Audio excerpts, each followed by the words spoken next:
Hello everyone, in this video I'm going to show you how you can customize your desktop using Win 10 widgets. As you can see in this picture, Win 10 widgets are Windows 10 themed widgets for your desktop. For example, you have the time there, the battery there, the disk space there, the Wi-Fi network there, CPU usage there, memory usage there, disk usage there, and network usage there, and a volume slider. So to download Win 10 widgets, go to win10widgets.com and click Download Win 10 widgets on here.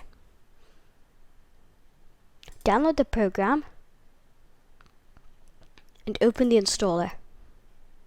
Click OK. And then make sure standard installation is selected. Press Next and then press Install. Press Yes on the pop-up that appears. Then make sure Run Main Meter is checked and click on Finish. Give the system a few seconds to load the widgets.